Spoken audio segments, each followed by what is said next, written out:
ತುಂಬಾ ಸಲ ಟ್ರೈ ಮಾಡಿದೀನಿ, ಬಟ್ ಕರೆ ಸಿಕ್ಕಿರ್ಲಿಲ್ಲ. ಆಗ್ಲಿ ಊಟ ಮಾಡಿದ್ರಾ? ಊಟ ಆಗಿಲ್ಲ ಗುರುಗಳೇ, ಮಾಡ್ಬೇಕು. ಓ, ಇನ್ನೂ ಆಗಿಲ್ಲ. ಏನು ಮನೇಲಿದ್ದೀರಾ ಹೊರಗಡೆ ಇದ್ದೀರೋ? ಮನೇಲಿ ಇದೀನಿ ಗುರುಗಳೇ. ಆಗ್ಲಿ. ಕಾರ್ಯಕ್ರಮ ಯಾವಾಗ್ಲಿಂದ ನೋಡ್ತಿದ್ದೀರಿ? ಕಾರ್ಯಕ್ರಮ ತುಂಬಾ ಸಲ ನೋಡಿದೀನಿ, ನಾನು ತುಂಬಾ ಸಲ ನೋಡ್ತಾ ಇದ್ದೀನಿ. ಬಟ್ ಇವಾಗ ಒಂದ 2-3 weeks ಇಂದ ಕರೆ ಮಾಡಕ್ ಸ್ಟಾರ್ಟ್ ಮಾಡಿದೀನಿ. ಹೌದಾ? ಸೋಮವಾರ, ಗುರುವಾರ, ಶನಿವಾರ. ಶಬಾಷ್. ರಾತ್ರಿ 8 ಗಂಟೆಯಿಂದ ಅಂತ ಟ್ರೈ ಮಾಡ್ತೀರಿ ಪಾಪ. 8 ಗಂಟೆಯಿಂದ ಟ್ರೈ ಮಾಡ್ತಿದೀನಿ. ಎವ್ರಿ ವೀಕ್ ಗುರುವಾರ ಇದು ಮಠದಿಂದ ಬರ್ಬೇಕಾದ್ರೆ ಕರೆಕ್ಟ್ ಆಗಿ ಸ್ಟಾರ್ಟ್ ಆಗುತ್ತೆ ನಿಂದು. ಓಕೆ. ಡೈಲಿ ಕರೆ ಮಾಡ್ತಿದ್ದೆ ವಾರ. ಯಾವ ಮಠಕ್ಕೆ ಹೋಗ್ತೀರಿ? ರಾಘವೇಂದ್ರ ಸ್ವಾಮಿ ಮಠಕ್ಕೆ. ಅಂದ್ರೆ ನಿಮ್ಮ ಊರ ಹತ್ರ ಇದೆಯಾ? ಎಷ್ಟು ವಯಸ್ಸು ನಿಮಗೆ? ನಮಗೆ ಇವಾಗ 28 ವರ್ಷ ಗುರುಗಳೇ. ಓಹ್, 28 ವರ್ಷ. ಆಯ್ತು. ಏನಾದ್ರು ಹಂಚ್ಕೊಳ್ಳೋದಿದೆಯಾ? ಏನಿಲ್ಲ ಗುರುಗಳೇ, ನಂದು ಸ್ವಲ್ಪ ಕಣ್ಣಿನ ಪ್ರಾಬ್ಲಮ್ ಇದೆ. ಏನ್ ಪ್ರಾಬ್ಲಮ್? ನಂದು ನನಗೆ 5 ವರ್ಷದಿಂದ ಸ್ವಲ್ಪ ಕಣ್ಣಿನ ಪ್ರಾಬ್ಲಮ್ ಇತ್ತು. ಅಂದ್ರೆ ದೂರದೃಷ್ಟಿ ಕಮ್ಮಿ ಇತ್ತು. ಅಂದ್ರೆ ಕಳೆದ 5 ವರ್ಷದಿಂದನೋ ಹುಟ್ಟಿನ 5 ವರ್ಷದಿಂದನೋ? ಹುಟ್ಟಿದ 5 ವರ್ಷದಿಂದ. ನಿಮ್ಮ 5ನೇ ವರ್ಷದಿಂದ ಈ ಸಮಸ್ಯೆ? ಅದಕ್ಕೆ ಮುಂಚೆ ಚೆನ್ನಾಗಿತ್ತಾ? ಮುಂಚೆ ಗೊತ್ತಿಲ್ಲ ಗುರುಗಳೇ, ಅಷ್ಟೊಂದು. ಅಲ್ಲ, ಮನೆಯವ್ರಿಗೆ ಸ್ವಲ್ಪ ಅಷ್ಟೊಂದು ಗೊತ್ತಿರ್ಲಿಲ್ಲ. ಏನ್ ಸಮಸ್ಯೆ ಆಕ್ಚುಲಿ? ಕಣ್ಣಿನ ಸಮಸ್ಯೆ ಅಂದ್ರೆ ಯಾವ ತರ? ದೂರದೃಷ್ಟಿ ಸಮಸ್ಯೆ ಗುರುಗಳೇ. ಓ, ದೂರದಲ್ಲಿರೋ ವಸ್ತುಗಳ ಕುರಿತು ಸ್ಪಷ್ಟತೆ ಇರಲಿಲ್ಲ. ಅವಾಗ ಸ್ಪೆಕ್ಸ್ ಕೊಟ್ಟಿದ್ರು, ಅದನ್ನ ಕಂಟಿನ್ಯೂ ಯೂಸ್ ಮಾಡ್ತಾ ಇದ್ದೆ ಗುರುಗಳೇ. ಇವಾಗ ರೀಸೆಂಟ್ ಆಗಿ ಒಂದು 1 year ಬ್ಯಾಕ್ ಸರ್ಜರಿ ಮಾಡಿಸ್ಕೊಂಡಿದ್ದೆ. ಓಕೆ. ಆಮೇಲೆ ಸ್ವಲ್ಪ ಸಕ್ಸಸ್ ಆಯ್ತು. 6 ತಿಂಗಳು, ಒಂದು 7-8 ತಿಂಗಳು ಚೆನ್ನಾಗಿ ಕಾಣ್ತಿತ್ತು. ಸಡನ್ ಆಗಿ ಅದು ರೆಟಿನಾ ಏನೋ ಡಿಟ್ಯಾಚ್ ಆಗ್ಬಿಟ್ಟು ಕಂಪ್ಲೀಟ್ ವಿಷನ್ ಲಾಸ್ ಆಗ್ಬಿಟ್ಟೈತೆ. 1 eye ಕಂಪ್ಲೀಟ್. ಕಂಪ್ಲೀಟ್ ಅಂದ್ರೆ ಫುಲ್ ಬ್ಲರಿ ಆಗ್ಬಿಟ್ಟೈತೆ. ಅಲ್ಲಿಂದ 3 ಸಲ ಆಪರೇಷನ್ ಮಾಡಿಸ್ಕೊಂಡಿದೀನಿ, ಅದು ಬಂದಿಲ್ಲ ಇನ್ನು. ಯಾವ ಕಡೆ ಕಣ್ಣು? ಬಲಗಡೆ ಕಣ್ಣು ಗುರುಗಳೇ. ಆಪರೇಷನ್ ಮಾಡಿದ ಡಾಕ್ಟರ್ ಈ ಮುಂಚೆ ಭರವಸೆ ಕೊಟ್ಟಿದ್ರಾ? ಮುಂಚೆ ನಾನು ಬೇರೆ ಕಡೆ ಮಾಡಿಸಿದ್ದೆ. ಅಲ್ಲಿ ಈ ತರ ಪ್ರಾಬ್ಲಮ್ ಆಯ್ತು ಅಂತ ಹೇಳಿದ್ರು. ಅಲ್ಲಿಂದ ಮತ್ತೆ ಬೇರೆ ಕಡೆ ಕಳ್ಸಿದ್ರು, ಅಲ್ಲೇ ಬೆಂಗಳೂರಲ್ಲೇ. ಅವರು ಕೊಲೀಗ್ ಅಂತ ಫ್ರೆಂಡ್ ಇದಾರೆ, ಡಾಕ್ಟರ್ ಅಂತ. ಅವರು ಸ್ವಲ್ಪ ಭರವಸೆ ಕೊಟ್ಟಿದ್ದಾರೆ, ಬಟ್ ಈಗ ಟೈಮ್ ಬೇಕಂತ ಹೇಳಿದ್ದಾರೆ. ಬಟ್ ಅದು ಇನ್ನ 6 ತಿಂಗಳು ಆಯ್ತು, ಇನ್ನ ಏನು ಇಂಪ್ರೂವ್ಮೆಂಟ್ಸ್ ಅನ್ನಿಸ್ತಿಲ್ಲ. ಇಷ್ಟೆಲ್ಲ ಓದಿದೀನಿ, ಮುಂದೆ ಏನ್ ಮಾಡ್ಬೇಕಂತ ಗೊತ್ತಾಗ್ತಿಲ್ಲ. ಇರ್ಲಿ. ಆದ್ರೆ ಈಗ ಹೋಗೇ ಬಿಟ್ಟಿದೆ ಅನ್ನೋ ನಿರ್ಧಾರಕ್ಕೆ ನೀವೇ ಯಾಕೆ ಬಂದಿದ್ದೀರಿ? ಡಾಕ್ಟರ್ ನಿಮಗೆ ಇನ್ನೂ ಭರವಸೆ ಕೊಟ್ಟಿದ್ದಾರಲ್ವಾ? ಹೌದು, ಹೋಗಿದ್ದೆ ಅಂತ ಅನ್ಕೊಂಡಿಲ್ಲ, ಮುಂದೆ ಬರ್ಬೋದೇನೋ ಅನ್ನೋ ಒಂದು ಭರವಸೆ ಇದೆ ತುಂಬಾ. ಡಾಕ್ಟರ್ ಆ ಕುರಿತು ನಿಮಗೆ ಭರವಸೆ ನೀಡಿದ್ದಾರಾ? ಆತರ ಹೇಳಿದ್ದಾರೆ. ಬಟ್ 6 ತಿಂಗಳಾದ್ರೂ ಏನು ಬೆಳವಣಿಗೆ ಆಗಿಲ್ಲ ನನ್ನ ಪರವಾಗಿ ಅಂತ ನಿಮ್ಮ ಹೌದು ಗುರುಗಳೇ ಕೊರಗು. ಆಮೇಲೆ ಈಗ 2 ವರ್ಷದಿಂದ ನಾನು ನಾಟಿ ಔಷಧಿ ಹಾಕ್ಸ್ಕೊಂಬರಕ್ಕೆ ಕಲಬುರ್ಗಿಗೆ ಹೋಗ್ತಿದ್ದೆ. ಅಲ್ಲೊಂದು 10-12 ವಾರ ಹಾಕ್ಸ್ಕೊಂಬಂದೆ. ಅದು ಏನು ಅಂತ ಇಂಪ್ರೂವ್ಮೆಂಟ್ ಆಗ್ಲಿಲ್ಲ ಗುರುಗಳೇ. ಓಕೆ. ಸಮಸ್ಯೆ ಯಾವುದೋ ತಪ್ಪಿನಿಂದ ಆಗಿದ್ದಲ್ಲ ಅಂತ ನಿಮ್ಗೆ ಅರಿವಿದೆಯಾ? ಓಕೆ. ಅದು ಜನ್ಮತಃ ಬಂದಿರೋದು ಅನ್ನೋದು ನಿಮಗೆ ಅರಿವಿದೆಯಾ? ಹೌದು ಗುರುಗಳೇ. ಓಕೆ. ಎಲ್ಲೋ ಬಿದ್ದೋ ಏನೋ ಇಟ್ಕೊಂಡು ಆಗಿದ್ದಲ್ಲ ಅಂತ? ಆತರ ಏನಿಲ್ಲ, ಅದು ನಾನು ಹುಟ್ಟಾಗಿಂದನೇ ಬಂದಿರ್ಬೋದು ಏನೋ, ಗೊತ್ತಿಲ್ಲ. ಬಟ್ ನಿನ್ನ ಹಿರಿಯರು ಅಥವಾ ಹೆತ್ತವರು ಈ ಕುರಿತು ಏನು ಮಾಹಿತಿ ನೀಡಿಲ್ವ ನಿಮಗೆ? ಅಂದ್ರೆ ಚಿಕ್ಕ ವಯಸ್ಸಿಂದ ಅವರಿಗೂ ಅಷ್ಟು ಗೊತ್ತಿಲ್ಲ. ನಾನು ಯಾವಾಗ ಕಾಣಲ್ಲ ಅಂತ ಈಗ ಸ್ಕೂಲ್ಗೆ ಹಾಕಿದ್ರಲ್ಲ, ಅವಾಗ ಕಾಣಲ್ಲ ಅಂತ ಹೇಳಿದ್ನಲ್ಲ, ಅವಾಗಿಂದ ಅವರಿಗೆ ಗೊತ್ತಾಗಿರೋದು. ಓಕೆ. ಈ ಕುರಿತು ಪಾಪ ಅವರೇನು ಹೇಳಲಿಕ್ಕಾಗಲ್ಲ, ಯಾಕಂದ್ರೆ ಹೊರಗಡೆಯಿಂದ ನೀವು ನೋಡ್ಲಿಕ್ಕೆ ಎಲ್ಲರಂತಾನೆ ಕಾಣ್ತಿರೋದಲ್ಲ. ಈಗ ಇವಾಗ್ಲೂ ಅಷ್ಟೇ ಗುರುಗಳೇ, ನಾನು ನಾರ್ಮಲ್ ಆಗಿ ಯಾರಿಗೂ ಗೊತ್ತೇ ಆಗಲ್ಲ. ಓಕೆ. ಹಾಗಾಗಿ ಇಲ್ಲಿ ನಿಮ್ಮ ಹಿರಿಯರಂತರೋದು ಅಪ್ರಸ್ತುತ. ಅಲ್ಲಿ ಅವ್ರಿಗೇನು ಅದೇನು ಕೈಯೋ ಏನೋ ಬೇರೆ ಅಂಗಗಳ ನ್ಯೂನ್ಯತೆ ಇದ್ರೆ ಗೊತ್ತಾಗುತ್ತೆ. ನಿಮ್ಮ ಒಳಗಿನ ದೃಷ್ಟಿ ಕುರಿತು ನೀವೇ ಅದೊಂಥರ ನಿಮ್ಮ ಹಸಿವಿನ ಥರ, ನನ್ಗೆ ಹಸಿವಾಯ್ತು ಅಂತ ನೀವು ಹೇಳೋದ ಹೊರತು ಯಾರಿಗೆ ಅರ್ಥ ಆಗುತ್ತೆ? ಈಗ ಒಂದ್ ಕಣ್ಣಲ್ಲಿ ಈಗ ನಾರ್ಮಲ್ ಆಗಿ ಓಡಾಡ್ತೀನಿ, ಅದು ಪ್ರಾಬ್ಲಮ್ ಇದೆ ಸ್ವಲ್ಪ. ಆದ್ರೂ ಓಡಾಡಕ್ಕೇನು ಸಮಸ್ಯೆ ಇಲ್ಲ. ಅಯ್ಯೋ, ಅದು ಸಮಸ್ಯೆ ಇದೆಯಾ? 2 ಸಮಸ್ಯೆ ಇತ್ತು ಮುಂಚೆಯಿಂದನು. ದೂರದೃಷ್ಟಿಗೆ ಸಂಬಂಧಿಸಿದ್ದೆ? 2 ಸಮಸ್ಯೆ ಇತ್ತು. ಬಟ್ ಈಗ ಅನ್ಸುತ್ತಾ ಈ ದೂರದೃಷ್ಟಿ ಏನು ಸಮಸ್ಯೆ ಇತ್ತು ಹಂಗೆ ಸುಮ್ಮನೆ ಆಗಿದ್ರೆ ಪರವಾಗಿರಲಿ ಅಥವಾ ಸುಮ್ಮನೆ ಆಗಿದ್ರೆ ಸರಿ ಇತ್ತು, ಯಾಕೋ ಇದನ್ನ ಸರಿ ಮಾಡ್ಕೊಳಕ್ ಹೋಗಿ ಎಡವಟ್ಟು ಮಾಡ್ಕೊಂಡೆ ಅಂತ ಅನ್ನಿಸ್ತಿದ್ಯಾ? ಈಗ ಹಂಗೆ ಆಗಿರೋದು ಗುರುಗಳೇ. ಓಕೆ, ಯಥಾವತ್ತು ಏನಿತ್ತು ಅದನ್ನ ಹಾಗೆ ಬಿಟ್ಟಿದ್ರೆ ಆಗೋದು ಅಂತ ಅನ್ಸುತ್ತಾ ಇದೆ? ಅದೇ ಬಿಟ್ಟಿದ್ರೆ ಹೆಂಗೋ ಆರಾಮಾಗಿ ಓಡಾಡ್ಕೊಂಡು ಹಿಂಗೆ ಜೀವನ ಮಾಡ್ಬೋದಿತ್ತು ಅಂತ ಅನ್ಸ್ತಾ ಇದೆ ಒಂದೊಂದ್ಸಲ. ದೂರದ್ದರ ಸ್ಪಷ್ಟತೆ ತಗೊಳ್ಳಿಕ್ಕೆ ಹೋಗಿ ಹತ್ತಿರದ್ದು ಸಮಸ್ಯೆ ಆಯಿತು ಅಂತ. ಹೌದು. ಬಟ್ ನಿಮಗೆ ಮೊದಲನೇ ಬಾರಿ ಒಬ್ರು ಯಾರು ನುರಿತ ಡಾಕ್ಟರ್ ಹತ್ರ ಕೇಳಲಿಕ್ಕೆ ಹೋದಾಗ ಈ ಬಗ್ಗೆ ನಿಮಗೆ ಪರವಾಗಿಲ್ಲಪ್ಪ ಈಗ ಹೆಂಗಿದೆಯೋ ಹಂಗೆ ಬಿಟ್ಬಿಡಯ್ಯ ಸುಮ್ಮನೆ ಯಾಕದನ್ನು ಕೆಣಕತೀಯ ಅಂತ ಹೇಳಿರ್ಲಿಲ್ವ ಯಾರು ನಿಮಗೆ?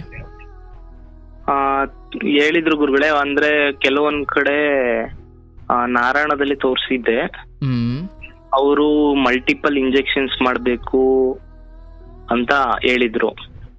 ಆ ಇಂಜೆಕ್ಷನ್ ಕಾಸ್ಟ್ ಒಂದಕ್ಕೆ ಇಂಜೆಕ್ಷನ್ಗೆ 33,000 ಅಂತ ಹೇಳಿದ್ರು. ಅದು 6 months ಇಲ್ಲ 1 year ಕೊಡ್ಬೇಕು ಬೋತೈಗೆ ಅಂತ ಹೇಳಿದ್ರು. ಓಕೆ, ಅದು ಅಷ್ಟೊಂದೆಲ್ಲ ಖರ್ಚು ಮಾಡಕ್ ಆಗಲ್ಲ ಅಂತ ಹೇಳ್ಬಿಟ್ಟು ಬೇಡ ಅಂತ. ಅದು ಮತ್ತೆ ಅವರು ಕಂಪ್ಲೀಟ್ ಭರವಸೆ ಕೊಟ್ಟಿರ್ಲಿಲ್ಲ, ಮುಂದೆ ಆದ್ರೂ ಆಗ್ಬೋದು ಆಗ್ದಲ್ಲೇ ಇರ್ಬೋದು, ನಮ್ ಪ್ರಯತ್ನ ನಾವು ಮಾಡ್ತೀವಿ ಅಂತ. ನಮ್ ಪ್ರಯತ್ನ ನಾವು ಮಾಡ್ತೀವಿ ಅಂತ ಅಂದ್ರು. ಅದಕ್ಕೆ ಬೇಡ ಅಂತ ಬಿಡ್ಸಿದೆ. ಇಂಜಿನಿಯರಿಂಗ್ ಓದ್ಬೇಕಾದ್ರೆ. ಓಕೆ, ಆಕ್ಚುಲಿ ಈಗ ನೀವೇನು ಓದ್ತಾ ಇರೋದಾ ಕೆಲಸ ಮಾಡ್ತಿರೋದಾ? ಇವಾಗ ಓದಾಗಿದೆ ಗುರುಗಳೇ, ಕೆಲಸ ಮಾಡಕ್ ಆಗ್ತಾನೆ ಇಲ್ಲ ಎಲ್ಲೂ, ಈ ತರ ಪ್ರಾಬ್ಲಮ್ ಆಗಿದ್ರಿಂದ. Okay okay. ಬಟ್ ಈಗ ಒಂದು ಕಣ್ಣು ಸಂಪೂರ್ಣ ಕತ್ತಲಾಗಿದೆಯಾ? ಹೌದು ಗುರುಗಳೇ. ಅಂದ್ರೆ ಈಗ ಒಂದು ಕಣ್ಣು ಮುಚ್ಕೊಂಡು ಇನ್ನೊಂದು ಕಣ್ಣು ಸಮಸ್ಯೆ ಇರೋ ಕಣ್ಣಿಂದ ನೋಡೋ ಪ್ರಯತ್ನ ಮಾಡಿದ್ರೆ ಏನು ಕಾಣಿಸಲ್ಲ? ಏನು ಕಾಣಲ್ಲ. ಬಟ್ ಏನು ಕಾಣಿಸ್ತಿದೆಯೋ ಆ ಕಣ್ಣಿನಲ್ಲೂ ಏನೋ ತಪ್ಪಾಗ್ತಿದೆ ಅಂತ ನಿಮಗೆ ಅನ್ನಿಸ್ತಿದ್ಯಾ? ಅಂದ್ರೆ ಇನ್ನೊಂದ್ರಲ್ಲಿ ಸ್ವಲ್ಪ ಅದು ಸ್ಪಷ್ಟತೆ ಇಲ್ಲ, ದೂರಕ್ಕೆ ಹತ್ರದಲ್ಲಿ ಓಡಾಡಕ್ಕೇನ್ ಸಮಸ್ಯೆ ಇಲ್ಲ. ಬಟ್ ಈ ಮುಂಚೆ ಏನಿತ್ತು ಅದೇ ಸ್ಥಿತಿ ಇದೆಯಾ ಅಥವಾ ಅದು ಏನಾದ್ರು ತೊಂದರೆ ಆಗ್ತಿದೆ ಅಂತ? ಇಲ್ಲ, ಅದು ಮುಂಚೆ ಹೆಂಗಿದೆ ಹಂಗೆ ಇದೆ. ಸೊ ನನ್ನ ಸಲಹೆ ಏನಂದ್ರೆ ಅದೊಂದಕ್ಕೆ ನೀವು ಯಾವುದನ್ನು ಮತ್ತೇನು ಮಾಡಿಸ್ಲಿಕ್ಕೆ ಹೋಗಬೇಡಿ. ಇಲ್ಲ ಗುರುಗಳೇ, ಇಲ್ಲ ಅದನ್ನ. ಬೇಡ ಬೇಡ ಬೇಡ. ಈಗ ಆ್ಯಕ್ಚುಲಿ ನಾನು ಹೇಳ್ತೀನಿ, ಈಗ ಡಾಕ್ಟರ್ ಹೇಳಿದ್ದಾರೆ ಈ ಕಣ್ಣಿನ ಕುರಿತು ಭರವಸೆ ಇಟ್ಕೊಳ್ಳಿ. ಆ್ಯಂಡ್ ಯಾವುದು ಈಗ ನಿಮಗೆ ಅಂದರೆ ಓಡಾಡಲಿಕ್ಕೆ ಅಥವಾ ಕಾಲೇ ಇಲ್ಲದವನಿಗೆ ಊರುಗೋಲಿ ಹೇಗೋ ನಿಮಗೀಗ ಒಂದು ಕಣ್ಣು ಹಾಗೆ. ಯಾವುದು ಗುರುಗಳೇ, ಈಗ ಹಂಗೆ ಆಗಿರೋದು. ಅದಕ್ಕೆ ಯಾವುದೇ ಹೊರಗಿನ ವೈದ್ಯಕೀಯ ಸ್ಪರ್ಶವನ್ನು ಕೊಡಲೇಬೇಡಿ. ಭಗವಂತ ಏನು ಕೊಟ್ಟಿದ್ದಾನೋ ಅದು ಯಥಾಸ್ಥಿತಿ ಕಾಪಾಡಿಕೊಳ್ಳಿ. ಆ್ಯಂಡ್ ಈ ಕಣ್ಣು ನಾನು ಹೇಳ್ತೀನಿ ಖಂಡಿತ ನಿಮಗೆ ಅಂದರೆ ತೀರಾ ಇದು ಹೇಗಿದೆಯೋ ಮತ್ತು ಅದು ಹಾಗೆ ಅಲ್ಲಿಗೆ ಬಂದು ನಿಲ್ಬೋದು, ನಿಲ್ಲುತ್ತೆ ಆ್ಯಂಡ್ ನಿಲ್ಲಬೇಕು. ಆದರೆ ಅದನ್ನು ನಾನು ಪೂರ್ಣ ಸರಿ ಮಾಡಿಕೊಳ್ತೀನಿ ಅನ್ನೋ ಹಂತಕ್ಕೆ ಆ ರೀತಿ ಯಾವುದೇ ಪ್ರಯತ್ನ ಮಾಡಲಿಕ್ಕೆ ಹೋಗಬೇಡಿ. ನೋಡಿ, ನಾನು ಇಷ್ಟು ಮಾತ್ರ ಹೇಳ್ತೀನಿ, ನಮ್ಮ ಪಾಲಿಗೆ ಬಂದಂಥದ್ದನ್ನು ಸ್ವೀಕರಿಸಲಿಕ್ಕೆ ಆಗದೆ ಹೋದರೆ ಅದನ್ನು ತಿದ್ದಿಕೊಳ್ಳುವ ಪ್ರಯತ್ನ ಮಾಡಬಹುದು. ಮನುಷ್ಯರು ಯಾವುದನ್ನು ನಿಮಗೆ ಕೊಡ್ತಾರೋ ಅದನ್ನು ತಿದ್ದುಕೊಳ್ಳೋ ಪ್ರಯತ್ನ ಮಾಡ್ಬೋದು. ಯಾವುದನ್ನು ದೇವರೇ ಕೊಟ್ಟಿದ್ದಾನೆ ಅದು ಕೆಡುಕಿಗಂತೂ ಆಗಿರಲ್ಲ, ಅದರಲ್ಲೂ ಏನೋ ಒಳ್ಳೇದಿರುತ್ತೆ, ಬಟ್ ನಮಗೆ ಗೊತ್ತಿರಲ್ಲ. ಹೌದು ಹೌದು. ಮನುಷ್ಯ ನಿನಗೇನೋ ಕೊಟ್ಟ, ಅದರಲ್ಲಿ ಏನೋ ದೋಷ ಇದೆ ಅಂದರೆ ಸರಿ ಇಲ್ಲ ಕಣಪ್ಪ ಇದು ಬೇರೆದು ಕೊಡು ಅಂತ ಹಿಂಗೇನೋ ಅನ್ಬೋದು. ಬಟ್ ಯಾವುದನ್ನು ದೇವರೇ ಕರುಣಿಸಿದ ಅದರಲ್ಲಿ ನಮ್ಮ ಹಿತ ಇರುತ್ತಂತೆ. ಬಟ್ ನಾವು ಮನುಷ್ಯರ ಜೊತೆ ವ್ಯವಹಾರ ಮಾಡ್ದಂಗೆ ದೇವ್ರ ಜೊತೆ ಮಾಡಿಬಿಡ್ತೀವಿ. ನನಗೆ ಯಾವುದೋ ಒಂದು ಕೆಟ್ಟಿರುವ ವಸ್ತುವನ್ನು ಇನ್ನೊಬ್ಬ ಮನುಷ್ಯ ನನಗೆ ಕೊಟ್ಟಾಗ ನಾನು ಅದನ್ನು ಹೇಗೆ ವಾಪಸ್ ಕೊಡೋ ಪ್ರಯತ್ನ ಮಾಡ್ತೀನಿ ಅಥವಾ ಸರಿ ಮಾಡ್ಕೊಳ್ಳೋ ಪ್ರಯತ್ನ ಮಾಡ್ತೀನಿ, ಜಗಳ ಆಡ್ತೀನಿ, ಅಸಮಾಧಾನಗೊಳ್ತೀನಿ, ಅಸಹನೆಗೊಳ್ತೀನಿ.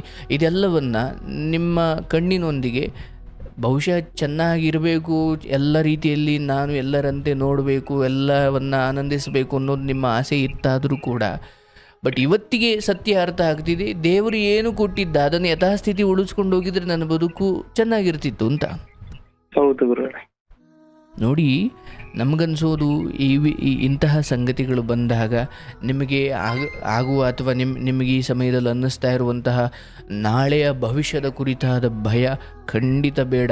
ನೋಡಿ, ನೀವೇ ಈ ಕಾರ್ಯಕ್ರಮದಲ್ಲಿ ತುಂಬ ಹಿಂದೆ ಹೋಗಿ ಕೇಳಿ, ಅಥವಾ ಲೋಕದಲ್ಲಿ ತುಂಬ ಕಥೆಗಳಿದ್ದಾವೆ. ಕೈ ಇಲ್ದವ್ರು, ಕಾಲಿಲ್ದವರು, ಎದ್ದು ಓಡಾಡೋಕ್ಕಾಗದೇ ಇರೋರು, 2 ಕಣ್ಣೂ ಕಾಣದೇ ಇರೋರು ಖಂಡಿತ ಬದುಕ್ತಾ ಇದ್ದಾರೆ. ಬಟ್ ನಾನು ಹೇಳ್ತೀನಿ, ನಿಮ್ಮ ಬದುಕು ಸಂಪೂರ್ಣ ಖಂಡಿತ ಕತ್ಲಾಗೋದಿಲ್ಲ. ಆದರೆ ನಂಬಿಕೆ ಇದೆ ಗುರುಗಳೇ. ಖಂಡಿತ ಈ ಕಣ್ಣು ಕೂಡ ಮುಂದಿನ 8 ರಿಂದ 10 ತಿಂಗಳ ಸಮಯ ತಗೊಳ್ಳಿ, ನಿಮಗೊಂದು ಚಿಕ್ಕ ಭರವಸೆ ಬಂದೇ ಬರುತ್ತೆ. ಅಂದರೆ ಅದು ಇನ್ನೂ ಅತ್ಯುತ್ತಮವಾಗುತ್ತೆ. ಬಟ್ ನಿಮಗೆ ಈಗ ಸದ್ಯಕ್ಕೆ ಬೇಕಿರೋದು ಒಂದು ಭರವಸೆ. ಅದು ಭರವಸೆ ಇದೆ ಅದು ಹೇಗೆ ವೈದ್ಯ ನಾರಾಯಣೆ ಹರಿ ಅಂತಾರೆ. ವೈದ್ಯರನ್ನ ಈಗ ನಾನು ಎಲ್ಲಾರನ್ನೂ ನಂಬಿದೀನಿ. ಈಗ ಅವರು ಕೆಟ್ಟದ್ ಮಾಡ್ಬೇಕಂತ ಯಾವತ್ತೂ ಅನ್ಕೊಳಲ್ಲ ಡಾಕ್ಟರ್ಗಳು. ಹೌದು, ಅವರಿಗೆ ಒಳ್ಳೇದ್ ಮಾಡ್ಬೇಕಂತಾನೆ ಅವರು ಪ್ರಯತ್ನ ಮಾಡೋದು. ನಮ್ಮ ಗ್ರಾಚಾರ ಫಲಕ್ಕೆ ನಮಗ್ ಒಳ್ಳೇದಾದ್ರೂ ಆಗ್ಬೋದು, ಆಗ್ದನೇ ಇರ್ಬೋದು. ಹಾಗೇನಿಲ್ಲ ನೋಡಿ, ಅದು ಭಗವಂತಗ್ ಬಿಟ್ಟಿದ್ದು. ಈಗ ಆಸ್ಪತ್ರೆಗೆ ತುಂಬ ಸೀರಿಯಸ್ ಕಂಡೀಷನಲ್ಲಿ ಹೋಗೋ ಪ್ರತಿಯೊಬ್ಬ ರೋಗಿಯನ್ನು ನೋಡಿದಾಗಲೂ ಡಾಕ್ಟ್ರಿಗೆ ಅವನು ಸತ್ತೇ ಹೋಗಿರಲಿ ಬದುಕಿಸುವ ಪ್ರಯತ್ನವನ್ನೇ ಅವ್ರು ಮಾಡ್ತಾರೆ. ಇವನ್ ಅವರಿಗೆ ತಮ್ಮ 6th ಸೆನ್ಸ್ ಹೇಳ್ತಾ ಇರುತ್ತೆ ಇವನು ಸತ್ತಿದ್ದಾನೆ ಅಂತ. ಆದರೆ ಒಬ್ಬರನ್ನು ಉಳಿಸುವುದಕ್ಕೆ ಅವರು ಡಾಕ್ಟರ್ ಆಗಿದ್ದಾರೆ, ಸಾಯಿಸೋದಿಕ್ಕಲ್ಲ. ಹಾಗೆ ಒಬ್ಬರಿಗೆ ಏನಾದರೂ ಒಂದು, ಈಗ ನೀವೇನೋ ಒಂದು ನಿಮ್ಮ ಕಣ್ಣಿನ ಸಮಸ್ಯೆ ಹೋಗಿ ಅವ್ರ ಮುಂದೆ ತೋರಿಸಿದಾಗ, ನೋಡಪ್ಪ ನಿನಗೆ ಕಣ್ಣಿಗೆ ಸರಿ ಹೋಗಲಿ ಅನ್ನೋದು ಅವರ ಆಸೆ ಇದೆ, ಹೌದು, ಬಟ್ ನಾವು ಚಿಕಿತ್ಸೆ ಕೊಡ್ತೀವಿ, ಹೌದು, ಆದರೆ ಇದಕ್ಕೆ ಮೀರಿದೊಂದು ವಿಧಿ ಅನ್ನೋದು ಅವ್ರಿಗೂ ಗೊತ್ತಿರುತ್ತೆ. ಹಾಗಂತ ಇದಾಗಲ್ಲ ಗಣಪ ಅಂತ ಹೇಳಿ ಬೇಸರ ಮಾಡೋದು ಅಲ್ಲ. ಅವ್ರು ನಿಮ್ಗೆ ಆಪ್ಷನ್ ಕೊಡ್ತಾರೆ, ನೋಡಪ್ಪ ನಾವು ನಿಮಗೆ ಇಂಥ ಇಂಜೆಕ್ಷನ್ ಕೊಡ್ಬೋದು, ಅದಕ್ಕೆ ಇಷ್ಟ ಆಗುತ್ತೆ, ಅದಾದಮೇಲೂ ಬರುತ್ತೆ ಅಂತ ಏನು ಖಾತ್ರಿ ಇಲ್ಲ ಅಂತ. ಅವರು ಹಾಗೆ ಧರ್ಮ ಸಂಕಟಕ್ಕೆ ಸಿಗಾಕೊಳ್ಳೋದಿದೆಯಲ್ಲ, ಅದರಲ್ಲಿ ನಿಮ್ಮ ಒಳಿತೂ ಇರುತ್ತೆ, ಮತ್ತು ವಿಧಿಯ ಮುಂದೆ ಯಾರು ನಿಲ್ತಾರಪ್ಪ? ಹೌದು. ಹಾಗಾಗಿ ಭಗವಂತ ಹೆಂಗ್ ನಡೆಸ್ಬೇಕಂತ ಇರುತ್ತೆ, ಹಂಗೆ ಭಗವಂತ ನಂಬ್ಕೊಂಡು ಹೋಗ್ತಿದೀವಿ, ನೋಡೋಣ ಗುರುಗಳೇ. ಈ ಸಮಯದಲ್ಲಿ ನಾನು ಹೇಳೋದೇನೆಂದರೆ, ಡಾಕ್ಟರ್ ಹೇಳೋದು, ನಾನು ಹೇಳೋದು, ನಿನ್ನ ಸುತ್ತಲಿನವ್ರು ಹೇಳೋದು, ಇದು ಭರವಸೆಯ ಮಾತುಗಳು, ಇದು ಒಂದು ಕಡೆ. ಆದರೆ ನಮ್ಮೊಳಗಿನ ಆಲೋಚನೆಗಳು, ನಮ್ಮೊಳಗಿನ ಒಳ್ಳೆಯ ಪರಿಶುದ್ಧ ಆಲೋಚನೆಗಳು, ಚಿಂತನೆಗಳು, ಭರವಸೆಗಳು ಎಂಥ ಔಷಧಿ ಇಲ್ಲದ ರೋಗವನ್ನು ಸರಿ ಮಾಡಿದ ಉದಾಹರಣೆಗಳು ಈ ಲೋಕದಲ್ಲಿದ್ದಾವೆ. ಅಂದರೆ ನಿನ್ನ ಆಲೋಚನೆಯನ್ನು ಔಷಧಿ ಸರಿ ಇದ್ದರೆ ಎಂಥದೂ ಕೂಡ ಮಚ್ಚಿಗುರೊಡೆಯುತ್ತಂತೆ. ಬಟ್ ಒಂದು ವೇಳೆ ನನ್ನ ಎಲ್ಲ ಆಲೋಚನೆಗಳು ವಿಷಮಯವಾದರೆ ಅಥವಾ ಅತ್ಯಂತ ಋಣಾತ್ಮಕವಾದರೆ, ನಾನು ಇನ್ನು ಕೆಟ್ಟೆ ಬಿಡು, ನಾನು ಇರೋದೊಂದು ಕಣ್ಣು ಹೋಗುತ್ತೆ ಬಿಡು, ಅಥವಾ ನನ್ನ ಜೀವನ ಹಾಳು ಮಾಡ್ಕೊಂಬಿಟ್ಟೆ, ಇನ್ನು ಸರಿ ಹೋಗಲ್ಲ ಬಿಡು, ಇವರೇ ಡಾಕ್ಟ್ರುಗಳೇ ಕೈ ಸೋಸಿ ಬಿಟ್ಟುಬಿಟ್ರು, ಇನ್ನು ನನ್ನ ಕತೆ ಮುಗೀತು ಬಿಡು. ನಿಮ್ಮ ಪ್ರತಿನಿತ್ಯ ಒಳ್ಳೆ ಮಂತ್ರ ಹೇಳ್ದಂಗೆ ಇವನ್ನೆಲ್ಲ ನೀವು ಪದೇ ಪದೇ ಹೇಳ್ಕೊಳ್ತಾ ಇದ್ರೆ ಇರೋವೆಲ್ಲವೂ ಹಾಳಾಗೋಗ್ತವೆ. ಹೌದು ಗುರುಗಳೇ. ಹಾಗಾಗಿ ಏಕೆಂದರೆ ನಾವೆಲ್ಲ ಈ ಸ್ಪಿರಿಚುವಲ್ ಜರ್ನಿಯಲ್ಲಿ ಕಂಡುಕೊಂಡಿರೋ ಬಹಳ ದೊಡ್ಡ ಸತ್ಯ, ನಿಮ್ಮ ಆಲೋಚನೆ, ನಿಮ್ಮ ಮನಸ್ಸೇ ನಿಮಗೆ ಮಿತ್ರ, ನಿಮ್ಮ ಮನಸ್ಸೇ ನಿಮಗೆ ಶತ್ರು. ಇಲ್ಲ, ಇರೋ ಒಂದು ಕಣ್ಣು ನನಗೇನು ಯಾಕಂದರೆ ಒಂದು ಸ್ವಲ್ಪವೂ ದೃಷ್ಟಿ ಇಲ್ಲದೆ ಎಷ್ಟು ಜನ ಬದುಕ್ತಿದ್ದಾರೆ, ದೇವರು ನನಗೆ ಇದನ್ನಾದರೂ ಕರುಣಿಸಿದ್ದಾನೆ ಅನ್ನೋ ಖುಷಿ ಗುರುಗಳೇ. ಅದ್ರ ಬಗ್ಗೆ ಅದು ಮೊದಲನೇದಿರಬೇಕು. ತುಂಬಾ ಜನ ನೋಡಿದೀನಿ, ಏನು ಇಲ್ದವರು ಜೀವನ ಮಾಡ್ಕೊಂಡು ಹೋಗ್ತಿದ್ದಾರೆ. ಸುಮ್ಮನೆ ಜೀವನ ಮಾಡ್ತಿಲ್ಲ ಸರ್, ಸಾಧಕರ ಥರ ಬದುಕಿದ್ದಾರೆ. ಎಲ್ಲ ಚೆನ್ನಾಗಿರೋರು ಕುಡಿದು ತಿಂದು ಪರಸ್ತ್ರೀ ಸವಾಸ ಮಾಡಿ ಅಥವಾ ಜೀವನ ಹಾಳು ಮಾಡಿಕೊಂಡು ಚಟ ಚಪಲಗಳಿಗೆ ಬಿದ್ದು ಹುಟ್ಟಿದ ಮನೆಗೂ ಅಥವಾ ಹೊತ್ತವ್ರಿಗೆಲ್ಲ ಕೆಟ್ಟ ಹೆಸರು ತಂದು ಬೀದಿ ಹೆಣವಾದವರು ಇದ್ದಾರೆ, ಎಲ್ಲ ಚೆನ್ನಾಗಿರೋರು. ಇದೊಂದು ಸ್ವಲ್ಪ ಅಂಗವಿಕಲತೆ ಇಂತಹ ವಿಶೇಷ ಚೇತನರೇನಿದ್ದಾರೆ ಗೊತ್ತಾ, ಅವರಿಗೆ ಲೋಕದಲ್ಲಿ ಹೌದು, ಯಾಕಂದ್ರೆ ಎಲ್ಲರೂ ನಿರ್ಲಕ್ಷ್ಯಕ್ಕೆ ಒಳಪಡಿಸ್ತಿದ್ದಾರೆ ಅಂದಾಗ ಅವರಿಗೆ ಒಂದು ಹಂತದವರೆಗೂ ದುಃಖ ಪಡ್ತಾರೆ, ಆಮೇಲೆ ಅವ್ರಿಗೆ ಗುರಿಯೇ ದೊಡ್ಡದಾಗುತ್ತೆ, ಇವರೆಲ್ಲ ನಿರ್ಲಕ್ಷ್ಯ ಮಾಡಿಬಿಡ್ತಾರೆ ಅವರು. ಈಗ ಒಂದು ವೇಳೆ ಕಣ್ಣು ಕಾಣದ ಒಬ್ಬ ವ್ಯಕ್ತಿಗಿರುವ ಏಕಾಗ್ರತೆ ಜಗತ್ತಲ್ಲಿ ಯಾರಿಗೂ ಇರಲ್ಲ, ಯಾಕಂದ್ರೆ ಆತ ಬೇರೆ ಕಡೆ ಮನಸ್ಸು ಕೊಡ್ಲಿಕ್ಕೆ ಏನು ನೋಡೇ ಇಲ್ವಲ್ಲ. ಹಾಗಾಗಿ ಅವರಿಗೆ IQ ಪವರ್ ಜಾಸ್ತಿ ಇರುತ್ತೆ. ಸೊ ನಂದು ಈಗ ನಾನು PU ಫೇಲ್ ಆಗಿತ್ತು ಗುರುಗಳೇ, ನಂದು 1 ವರ್ಷ ಬಿಟ್ಟಿದ್ದೆ, ಮತ್ತೆ ನಾನು ಓದ್ಬೇಕಂತ, ನಂದು ಐ ಪ್ರಾಬ್ಲಮ್ ಇತ್ತು ಅವಾಗಿಂದನು. ಆದ್ರೂ ನಾನು ಮತ್ತೆ ಓದ್ಬೇಕಂತ ಹೇಳಿ ಮತ್ತೆ ಕಾಲೇಜಿಗೆ ಸೇರ್ಕೊಂಡು ಕಾಲೇಜ್ ಟಾಪರ್ ಆಗಿ ಅಲ್ಲಿಂದ ಇಂಜಿನಿಯರಿಂಗ್ ವರ್ಗೂ ಟಾಪರ್ ಆಗಿ ಬಂದೆ ಗುರುಗಳೇ. Very good, very good. ನನ್ ಜೊತೆ ಇದ್ದವರು ಅವ್ರಿಗೆ ಎಲ್ಲ ಚೆನ್ನಾಗಿದ್ದು ಅವ್ರು ಓದೋದ್ ಕಷ್ಟ ಇತ್ತು. ಎಕ್ಸಾಕ್ಟ್ಲಿ. ಹಂಗಾಗಿ ಹಂಗೆಲ್ಲ ಓದ್ಕೊಂಡ್ಬಂದು, ಬಟ್ ಇವಾಗ ಕೆಲಸ ಮಾಡಕ್ ಆಗ್ತಿಲ್ಲ, ಅದೊಂದು ನೋವಿದೆ ಅಷ್ಟೇ. ಏನಾಗಲ್ಲ, ಈಗ ನಾನು ಹೇಳೋದು ಕೇಳಿಸ್ಕೊಳ್ಳಿ. ಈ ಸಮಯದಲ್ಲಿ ನಿಮ್ಮ ಈ ಸಮಸ್ಯೆಯ ಕುರಿತು ಹೆಚ್ಚು ನಕಾರಾತ್ಮಕ ಯೋಚನೆಗಳು ಬೇಡ. ಏನಿದೆಯೋ ಏನಿಲ್ವೋ ಅಥವಾ ದೇವರು ಏನು ಕರುಣಿಸಿದ್ದಾನೋ ಅದರೊಂದಿಗೆ ಬದುಕುವುದೇ ಮನುಷ್ಯನ ಜೀವನ. ಧರ್ಮ ಹೇಳುತ್ತೆ, ನೋಡಪ್ಪ, ನಮ್ಮ ಪಾಲಿಗೆ ಏನು ಬಂದಿದೆಯೋ ಕೆಲವೊಂದು ನಿಮಗೆ ಸಿಕ್ಕಿರೋದು ಇನ್ನೊಬ್ರಿಗೆ ಸಿಕ್ಕಿಲ್ಲ, ಇನ್ನೊಬ್ಬರಿಗೆ ಸಿಕ್ಕಿರೋದು ನಿಮಗೆ ಸಿಕ್ಕಿಲ್ಲ. ಈ ಹೋಲಿಕೆಗಳನ್ನೆಲ್ಲ ಬಿಟ್ಟು ಅಂತಿಮವಾಗಿ ಅಯೋಧ್ಯೆಯಲ್ಲಿ ರಾಜನಾಗಿ ಆಳಬೇಕಾದ ರಾಮಚಂದ್ರ ಬೆಳಗ್ಗೆ ಪಟ್ಟಾಭಿಷೇಕ ಆಗಬೇಕಾದವನು ಇನ್ನೇನು ಅವನಿಗೆ ಪಟ್ಟಾಭಿಷೇಕ ಆಗಬೇಕು ಅನ್ನೋ ಒಂದಷ್ಟು ಸಮಯದ ಹಿಂದೆ ಅವನು ಕಾಡಿಗೆ ಹೋಗಬೇಕು ಅಂತ ನಿರ್ಧಾರ ಆಗುತ್ತೆ. ಅಂದರೆ ಪಟ್ಟಾಭಿಷೇಕದ ನಿರ್ಧಾರ ಮನುಷ್ಯರದ್ದಾದರೆ ಕಾಡಿನ ನಿರ್ಧಾರ ವಿಧಿಯದ್ದು. ಹೌದೌದು. ಅಂದರೆ ಇಲ್ಲಿ ನಮಗೆ ಅರ್ಥ ಆಗ್ತಿದೆ ಏನಂದರೆ, ಕೆಲವೊಂದು ಸಂಗತಿಗಳು ನಮ್ಮ ಮನುಷ್ಯ ಚಿಂತನೆಯ ಪ್ರಕಾರ ಹಿಂಗೆ ಇರಬೇಕು, ಹಿಂಗೆ ಚೆನ್ನಾಗಾಗಬೇಕು, ಹಿಂಗೆಲ್ಲ ಒಳ್ಳೆಯದಾಗಬೇಕು, ನಿಜ. ಆದರೆ ಯಾವ ಮನುಷ್ಯ ವಿಧಿಯ ಆಟ ಅನ್ನೋದು ಒಂದಿದೆ, ನಮ್ಮ ಎಲ್ಲ ಮಾನವ ಪ್ರಯತ್ನವನ್ನು ಮೀರಿ ಇನ್ನೇನೂ ಮಾಡೋಕ್ಕಾಗಲ್ಲ ಅನ್ನೋ ಒಂದು ಸ್ಥಿತಿಯನ್ನು ತಲುಪಿದಾಗ ನಾವು ಯಾರನ್ನೂ ದೂಷಿಸಬಾರ್ದು. ಇಲ್ಲ, ಇದು ವಿಧಿಯ ಆಟ. ಕೆಲವೊಂದು ವಿಚಾರಗಳು ಮೇಲ್ನೋಟಕ್ಕೆ ಅನ್ಯಾಯದ ಥರ ಕಾಣ್ತವೆ, ಆದರೆ ಅದಕ್ಕೆ ವಿವರಣೆ ಕೊಡಲಿಕ್ಕೆ ಆಗಲ್ಲ ಮತ್ತು ಅದನ್ನು ಸ್ವೀಕರಿಸಲೇಬೇಕು. ಅದ್ರ ವಿರುದ್ಧ ತೊಡೆ ತೊಟ್ಟಲಿಕ್ಕೆ ಆಗುವುದಿಲ್ಲ. ಹೌದು. ಇವನ್ ನನ್ನ ಬದುಕಲ್ಲಿ ಎಲ್ಲ ಚೆನ್ನಾಗಿದೆ ಅಂತ ನೀವು ಅಂದ್ಕೊಂಡ್ರೆ ಅದು ಸುಳ್ಳು, ಅಥವಾ ನಿಮ್ಮ ಬದುಕಲ್ಲಿ ಎಲ್ಲ ಚೆನ್ನಾಗಿದೆ ಅಂತ ನಾನು ಅಂದ್ಕೊಂಡ್ರೆ ಅದು ಸುಳ್ಳು. ಎಲ್ಲರ ಲೈಫಲ್ಲೂ ಒಂದು ಇನ್ಸಿಡೆಂಟ್ ಇದ್ದೇ ಇರುತ್ತೆ. ಇದೆ ಸರ್, ಕೆಲವೊಬ್ರು ಹೇಳ್ಕೊಳ್ತಾರೆ ಪಾಪ, ಕೆಲವೊಬ್ರು ಹೇಳ್ಕೊಳ್ಳಲ್ಲ. ಹೌದು, ಎಲ್ಲರೂ ಪ್ರತಿಯೊಬ್ರು ಒಬ್ಬಂಗೂ ಒಂದು ಮೈನಸ್ ಪಾಯಿಂಟ್ ಇದ್ದೇ ಇರುತ್ತೆ, ದುಃಖ ಇದ್ದೇ ಇರುತ್ತೆ. ಕೆಲವೊಂದು ಅವ್ರು ಮಾಡ್ಕೊಂಡಿರೋದು, ತುಂಬಾ ದುಡ್ಡಿದ್ದವ್ರಿಗೆ ಒಂಥರ ಪ್ರಾಬ್ಲಮ್ ಇರುತ್ತೆ. ಹೌದು, ಇದನ್ನು ತಿಳ್ಕೊಂಡಿರೋದು ನೋಡಿ, ನಿಮ್ಮ ದೊಡ್ಡ ಗುಣ. ಯಾಕಂದರೆ ಕೆಲವರು ತಾವೇ ಸ್ವಯಂಕೃತ ಮಾಡಿಕೊಂಡು ಎಡವಟ್ಟುಗಳು ಒಂದು ಕಡೆ, ಆದರೆ ಪ್ರಾರಬ್ಧ ವಿಧಿಯಿಂದ ಬಂದಿರೋ ಒಂದಷ್ಟು ಎಡವಟ್ಟುಗಳು. ಎಲ್ಲರೂ ಯಾವುದೋ ಒಂದು ವಿಚಾರದಲ್ಲಿ ನ್ಯೂನ್ಯತೆಯನ್ನು ಹೊಂದಿದ್ದಾರೆ. ಕೆಲವರದ್ದು ಅಂಗಗಳ ನ್ಯೂನ್ಯತೆ ಅಥವಾ ಅಂಗವಿಕಲತೆ ಆದರೆ, ಕೆಲವರದ್ದು ಈ ಲೋಕದಲ್ಲಿ ಮೋಸ, ನಂಬಿಕೆ ದ್ರೋಹ, ಅನ್ಯಾಯ, ದೌರ್ಜನ್ಯ ಇದಕ್ಕೊಳಗಾಗಿ ಒಬ್ಬ ಕಣ್ಣಿಲ್ಲದ, ಒಬ್ಬ ಕಾಲಿಲ್ಲದ ಒಬ್ಬ ವ್ಯಕ್ತಿ ಏನು ದುಃಖ ಪಡ್ತಾವನು, ಎಲ್ಲ ಚೆನ್ನಾಗಿರೋರು ಬಡ್ತಿರೋ ದುಃಖಗಳು ಅದಕ್ಕಿಂತ ಹಿರಿದಾಗಿರ್ತವೆ. ಹಾಗಾಗಿ ಜೀವನದ ಅಥವಾ ಬದುಕಿನ ಯಾವ ಭಾಗ್ಯಗಳನ್ನು ಅಥವಾ ಸೌಭಾಗ್ಯ ಅಥವಾ ದೌರ್ಭಾಗ್ಯ ಇನ್ನೊಬ್ಬರೊಂದಿಗೆ ಹೋಲಿಸಿಕೊಳ್ಬಾರ್ದು. ಯಾಕಂದರೆ ನಿಮ್ಮ ದೌರ್ಭಾಗ್ಯ ನಿಮ್ಮದಾದರೆ ಇನ್ನೊಬ್ಬರ ದೌರ್ಭಾಗ್ಯ ಅವ್ರದ್ದು, ಅವ್ರಿಗೆ ಅದನ್ನು ಅವರು ನೋಡಲಿಕ್ಕೆ ಅವರು ಎಕ್ಸ್ಪ್ರೆಸ್ ಮಾಡದೇ ಇರ್ಬೋದು. ಸೊ ಮೊದಲನೇದಾಗಿ ಧನಾತ್ಮಕವಾಗಿ ಯೋಚನೆ ಮಾಡಿ, ನನ್ನ ಹಾರೈಕೆ ಅಥವಾ ನನ್ನ ಅನಿಸಿಕೆ ಮುಂದಿನ ಒಂದು 10 ತಿಂಗಳು ಸಮಯ ತಗೊಳ್ಳುತ್ತೆ, ಖಂಡಿತ ನಿಮಗೊಂದು ಪುಟ್ಟ ಭರವಸೆ ಬರುತ್ತೆ. ಅಲ್ಲಿಂದ ಆಚೆಗೆ ಮಿನಿಮಮ್ ಮೊದಲ ಸ್ಥಿತಿ ಹೇಗಿತ್ತೋ ಅಟ್ಲೀಸ್ಟ್ ಅಲ್ಲಿಗೆ ಬಂದು ನಿಲ್ಲುತ್ತೆ. ಆ್ಯಂಡ್ ಈ ಉಳಿದಿರುವ ಆ ಕಣ್ಣಿದೆಯಲ್ಲ, ಅದಕ್ಕೆ ಹೊರಗಿನ ವೈದ್ಯಕೀಯ ಬೆಂಬಲವನ್ನು ತಗೊಳ್ಳಿಕ್ಕೆ ಹೋಗಬೇಡಿ. ಯಾಕಂದ್ರೆ ನಿಮಗೀಗ ಅರ್ಥ ಆಗಿದೆ, ಯಾಕಂದ್ರೆ ಈ ಎಡವಟ್ಟು ಯಾಕಾಯ್ತು ಅಂತ. ನಾಟಿ ಔಷಧಿ ಹಾಕಿಸ್ಬೋದ ಗುರುಗಳೇ? ನೋಡಿ, ಇಲ್ಲಿ ಇಂತಹ ಸಂಗತಿಗಳು ಬಂದಾಗ ಆದಷ್ಟು ನಾಟಿ ವೈದ್ಯದ ಕುರಿತು ಅಥವಾ ನಾಟಿ ವ್ಯವಸ್ಥೆಯ ಕುರಿತು ಗೌರವ ಇರಲಿ, ಬಟ್ ಕಣ್ಣು ಅನ್ನೋ ಸೂಕ್ಷ್ಮ ಅಂಗಕ್ಕೆ ಅವೆಲ್ಲ ಒಳ್ಳೇದಲ್ಲ. ಈಗ ಒಂದು ವೇಳೆ ಜಾಂಡೀಸ್ ಆದಾಗ ಈ ಬೆಂಗಳೂರು ಆಸ್ಪತ್ರೆಗಳಿಗಿಂತ ನಾಟಿ ಔಷಧಿನೇ ಅದ್ಭುತ. ಈಗ ಜಾಂಡೀಸ್ ಆದಾಗ ಔಷಧಿ ಕೊಡಿಸ್ತಾರಲ್ಲ, ಅಥವಾ ಇನ್ನೇನು ಗಾಯ ಆಗಿದೆ, ಇನ್ನೇನು ಇದಾಗಿದೆ. ಕಣ್ಣು ಅದು ಬಹಳ ಸೂಕ್ಷ್ಮ, ಮತ್ತು ಅದು ವಿಜ್ಞಾನ ಇಷ್ಟು ಮುಂದುವರೆದಿದೆ ಅಂದಾಗ ನಾವು ಆದಷ್ಟು ಹಾಗೆ ಆಸ್ಪತ್ರೆಗಳು, ವೈದ್ಯರು, ಅದಕ್ಕೆ ಎಕ್ಸ್ಪರ್ಟ್ಗಳೇನಿರ್ತಾರೆ ಅವರ ಸಲಹೆ ತಗೊಳ್ಬೇಕು.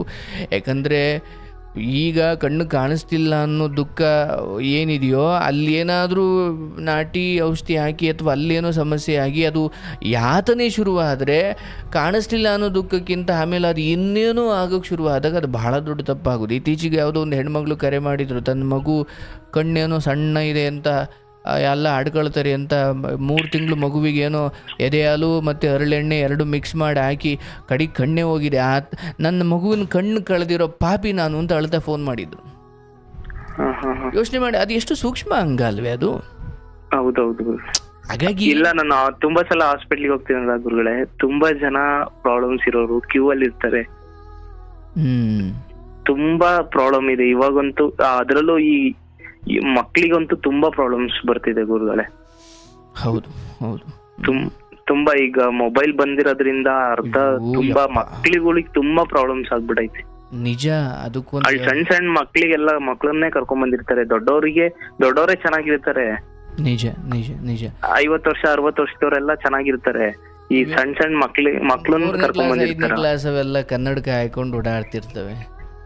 ಹೌದು. ಈಗ ಯಾವ್ದೇ ಸ್ಕೂಲಿಗೆ ಹೋದ್ರು ಎಲ್ಲಾ ಸ್ಪೆಕ್ಸ್ ಹಾಕೊಂಡಿರ್ತಾರೆ. 50-60% ಎಲ್ಲಾ ಮಕ್ಳು ಸ್ಪೆಕ್ಸ್ ಅಲ್ಲೇ ಇರ್ತಾರೆ ಸ್ಕೂಲ್ ಕಾಲೇಜಸ್ಸಿಗೆ ಹೋದ್ರೆ. ನಿಜ ನಿಜ. ಒಂದು ನೀವು ಹೇಳ್ದಂಗೆ ಸೋಷಿಯಲ್ ಮೀಡಿಯಾ ಬಳಕೆ, ಅದರಲ್ಲೂ ಕತ್ಲಲ್ಲಿ ಹೆಚ್ಚು ಫೋನ್ ನೋಡಿರ್ತಾರೆ ರಾತ್ರಿ ಹೊತ್ತು. ಮತ್ತು ಸರಿಯಾದ ನಿದ್ದೆ ಇರಲ್ಲ.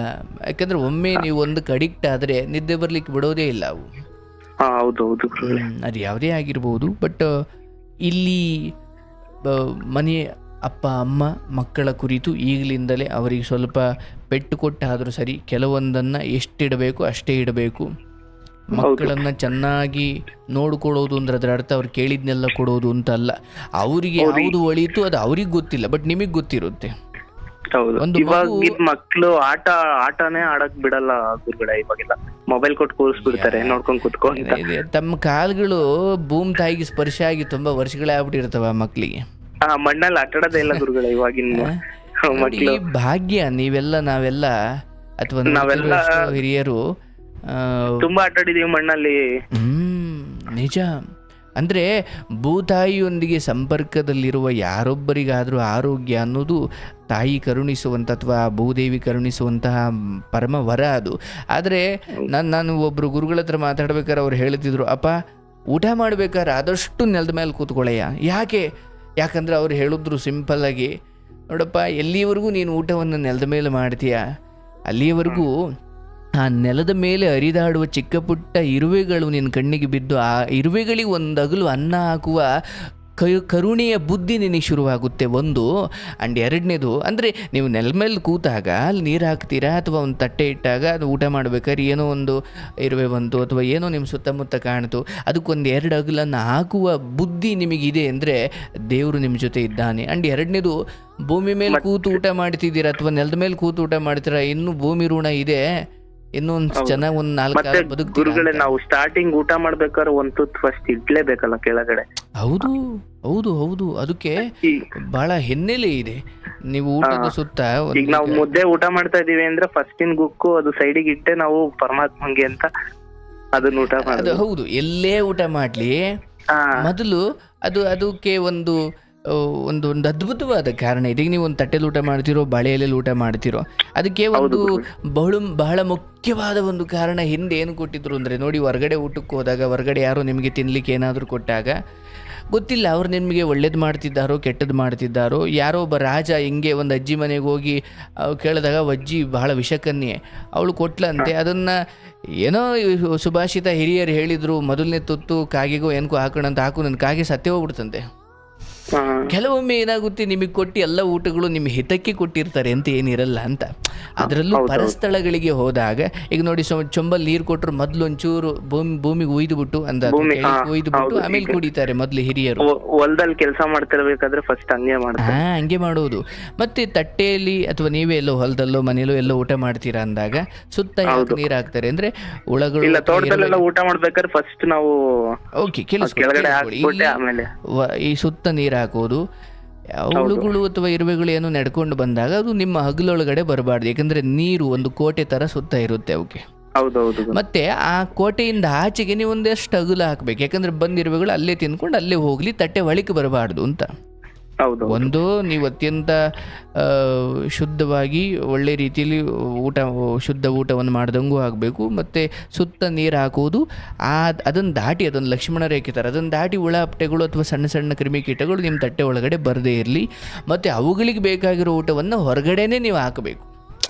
ಅಂದರೆ ಸುತ್ತ ಒಂದು 2-3 ಅಗಲು, ಒಂದು 10 ಅಗಲು, ಒಂದು ಇಡೀ ಅಥವಾ ಒಂದೇನೋ ಒಂದು ತುತ್ತನ್ನು ತೆಗೆದು ಆಚೆ ಇಡೋದ್ರಿಂದ ಅವು ಪ್ರಾಣಿಗಳಿಗೆ ದಯೆ ತೋರಿಸಿದ ಹಾಗೆ. ನೋಡಿ, ಮೊದಲು ಹೇಳೋದು, ನಾವು ಎಲ್ಲಿಂದ ಭೂಮಿ ತಾಯಿಯಿಂದ ಏನು ಪಡ್ಕೊಂಡಿದ್ದೀವೋ ಅದನ್ನು ನಾವು ಈಗ ದೇವ್ರಿಗೆ ಎಡೆ ಇಡಲ್ವಾ ಅಪ್ಪ, ಎಡೆ ಇಟ್ಟಾದ್ಮೇಲೆ ಉಳಿದವ್ರಿಗೆ ಊಟ ಯಾಕೆ? ದೇವರಿಂದ ಪಡೆದಿರೋ ಇದನ್ನು ಸ್ವಲ್ಪನಾದರೂ ಮತ್ತೆ ದೇವರಿಗೆ ಕೊಟ್ಟು ಸೇವಿಸಬೇಕು ಅನ್ನೋದು ಒಂದು ಕಾಮನ್ ಸೆನ್ಸ್. ಅದನ್ನ ತಳಗೆ ಅಥವಾ ಅದನ್ನ ಎಡೆ ಅಥವಾ ದೇವರಿಗೆ ನೈವೇದ್ಯ ಏನೋ ಒಂದು ನೆಪ ಅಷ್ಟೇ. ಅದು ಮನುಷ್ಯ ದೇವರಿಂದ ಪಡ್ಕೊಂಡಿದ್ದಾನೆ. ಅವನು ಊರವ್ರನ್ನೆಲ್ಲ, ಜನಗಳನ್ನೆಲ್ಲ, ಸಂಬಂಧಿಕರನ್ನೆಲ್ಲ ಕರೆದು ಏನೋ ಫಂಕ್ಷನ್ ಮಾಡಿದ್ದಾನೆ. ಆದರೆ ಎಲ್ಲರಿಗೂ ಊಟ ಕೊಡೋ ಮುಂಚೆ, ಆ ಹಂತಿಗೆ ಅಥವಾ ಶಾಮಿನಡೆ ಕೂತಿರುವ ಎಲ್ಲರಿಗೂ ಊಟ ಕೊಡೋ ಮುಂಚೆ ದೇವರಿಗೆ ಅದನ್ನು ಇಡ್ತಾನೆ. ಕಾರಣ, ಇವರೆಲ್ಲರಿಗೂ ಊಟ ಹಾಕುವ ಶಕ್ತಿ ಕೊಟ್ಟಿದ್ದು ನೀನು, ನಿನಗಿದು ಮೊದಲು ಅನ್ನೋದು ಒಂದು ಅದೊಂದು ಕೃತಜ್ಞತಾ ಭಾವನೆ.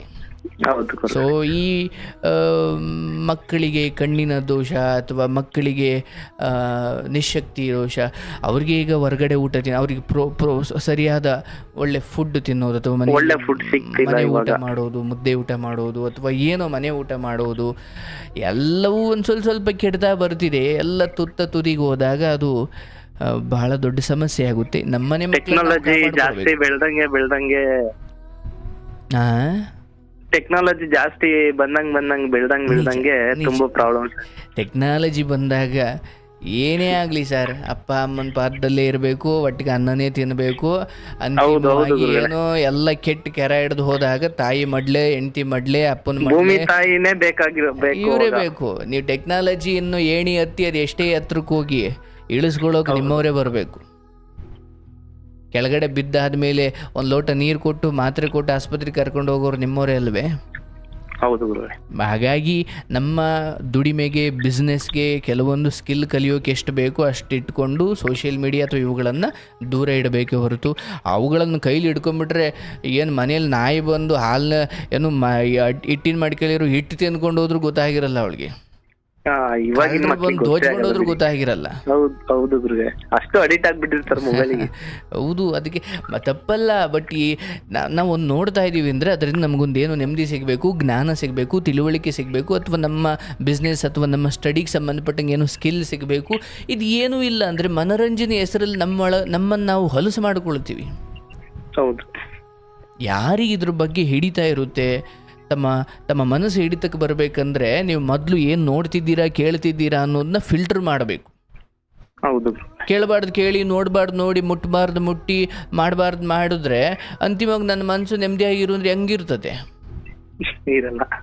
ನೀವು ಒಮ್ಮೆ ಒಂದು ಬೀದಿ ನಾಯಿಗೆ ಒಂದು 20 ದಿನ 30 ದಿನ ಹಿಂದಿಂದ ಊಟ ಹಾಕಿ 31ನೇ ದಿನ ನಮ್ಮ ಮನೆಗೆ ಬರಬಾರ್ದು ಅಂದರೆ ಇಲ್ಲ, ಅದು ರುಚಿ ನೋಡಿದೆ ಅದು ಬರುತ್ತೆ, ಅದು ಬಂದೇ ಬರುತ್ತೆ. ಹಾಗೆ ಇಂದ್ರಿಯಗಳು ಹಾಗೆ. ಯಾವುದನ್ನು ನಿರಂತರವಾಗಿ ನೀವು ತೋರಿಸ್ತಿರೋ ನಿಮಗೆ ಫೋನಲ್ಲಿ ಒಳ್ಳೆಯದು ನೋಡ್ಬೋದು, ಕೆಟ್ಟದ್ದು ನೋಡ್ಬೋದು. ಹಾಗಾಗಿ ಮನೆ ಮಕ್ಕಳು ಏನು ನೋಡ್ತಿದ್ದಾರೆ, ಜೊತೆಗೆ ನೀವು ಏನು ನೋಡ್ತಾ ಇದ್ದೀರಾ ಅಂದರೆ ರಾತ್ರಿ ಹೊತ್ತು ಹೆಚ್ಚು ಫೋನ್ ನೋಡೋದು, ಕತ್ಲಲ್ಲಿ ಫೋನ್ ನೋಡೋದು, ಅನಾವಶ್ಯಕವಾಗಿ ಹೆಚ್ಚು ಏನು ಬ್ರೈಟ್ನೆಸ್ ಕೊಟ್ಕೊಂಡು ಫೋನ್ ನೋಡೋದು, ಹೆಚ್ಚು ಹೊತ್ತು ಇವಾಗಿನ ಮಕ್ಕಳಿಗೆಲ್ಲ ಸ್ವಂತವಾಗಿ ಕೊಡಿಸ್ಬಿಟ್ಟಿದ್ದಾರೆ ಪೇರೆಂಟ್ಸ್. ಇವಾಗ ಹಂಗಾಗ್ಬಿಟ್ಟೈತೆ. ಹೌದು, ಎಜುಕೇಶನ್ ಮಾಡ್ಲಿ, ಚೆನ್ನಾಗಿ ಓದ್ಲಿ, ನನ್ನ ಮಕ್ಕಳು ಚೆನ್ನಾಗಿ ಓದ್ಲಿ ಅಂತ ಕೊಡಿಸ್ಬಿಡ್ತಾರೆ. ಏನು ಮಾಡಲಿಕ್ಕಾಗಲ್ಲ, ಅವ್ರವ್ರ ಮನೆ ಮಕ್ಕಳನ್ನ ಅವರವರು ಸರಿ ಮಾಡಿಕೊಳ್ಬೇಕು. ಬಟ್ ಎನಿವೆ, ನಿಮ್ಮ ವಿಚಾರದಲ್ಲಿ ನನಗೆ ಬಹಳ ಖುಷಿ ಅನಿಸಿದ್ದು ಈ ಥರದ ಅಂದರೆ ನೋಡಿ, ನಮ್ಮ ಕಣ್ಣುಗಳು ದೇವರು ಕೊಟ್ಟಂಥ ಅತಿ ಶ್ರೇಷ್ಠವಾದ ವರ. ಅವುಗಳ ಕುರಿತು ಸ್ವಲ್ಪ ಗೊಂದಲ ಆದಾಗ, ಒಂಚೂರು ಯಾಕೋ ಹಿಂಗಾದಾಗ ನೀವು ಬದುಕನ್ನೇ ತ್ಯಜಿಸ್ತಾ ಇಲ್ಲ, ಬದುಕನ್ನೇ ನೀವು ದೇವರಿಗೆ ಶಾಪ ಹಾಕುತ್ತಿಲ್ಲ. ನೀವು ಇರುವ ಒಂದರಲ್ಲೇ ಅಥವಾ ಬರುವ ಇನ್ನೊಂದರಲ್ಲೇ ಅಥವಾ ಇನ್ನೂ ಏನೋ ಮುಂದೆ ಒಳ್ಳೇದಾಗುತ್ತೆ ಅನ್ನೋ ಭರವಸೆಯಲ್ಲೂ ಹೋಗ್ತಾ ಇದೆ. ಯಾರ ಹಂಗಲ್ಲೂ ಇಲ್ಲ, ಯಾರ ಕಸನೂ ನೀವು ಆಗಲ್ಲ, ಯಾವುದಕ್ಕೂ ನೀವು ಹೆದರೋದು ಬೇಕಿಲ್ಲ. ಯಾಕಂದರೆ ಕೆಡಿಸಬೇಕಾಗಿರೋ ನಾವು ಅಥವಾ ಉದ್ಧಾರ ಮಾಡಬೇಕಾಗಿರೋ ನಾವು. ಅದಂತೂ ಭಗವಂತ ನಂಬಿದೀವಿ. ಹೌದು, ಎಲ್ಲ ಅವ್ರು ನೋಡ್ಕೊಂತಾರೆ. ಬಟ್ ನಮ್ಮನ್ಸಲ್ಲಿ ಪಾಸಿಟಿವ್ ಇದೆ. ನಾವು ಏನು ಮಾಡ್ಕೊಂಬಾರ್ದು.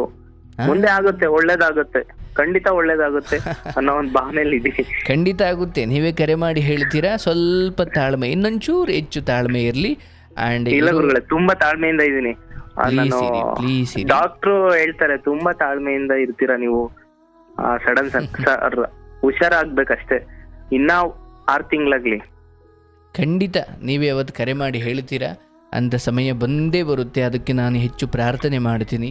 And thank you. ಈ ಮೂಲಕ, ನಿಮ್ಮ ಕತೆ ಹೇಳೋ ಮೂಲಕ ಎಷ್ಟೋ ಜನಕ್ಕೆ ಇವತ್ತು ನೀವು ಅಂದರೆ ಇಂಥ ಸಮಸ್ಯೆ ಹೊಂದಿದ್ದಾಗ ಎಷ್ಟೋ ಜನ ತಮ್ಮ ಬದುಕೇ ಕತ್ತಲಾಯಿತು ಅಂತ ಮೂಲೆ ಗುಂಪಾಗ್ಬಿಡ್ತಾರೆ. ಅಂಥದ್ರಲ್ಲಿ ನೀವು ಭರವಸೆ ಇಟ್ಕೊಂಡಿದ್ದೀರಿ.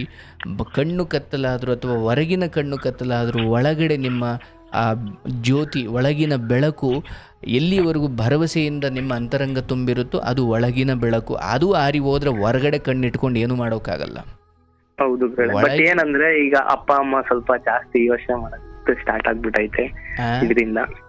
ಅಪ್ಪ ಅಮ್ಮ ಜಾಸ್ತಿ ಯೋಚನೆ ಮಾಡ್ತಾರೆ ಇದರಿಂದ. ಹೌದು ಹೌದು, ಏನ್ ಮಾಡ್ತಾರೆ, ಅದು ಸಮಸ್ಯೆ ಅಷ್ಟೇ.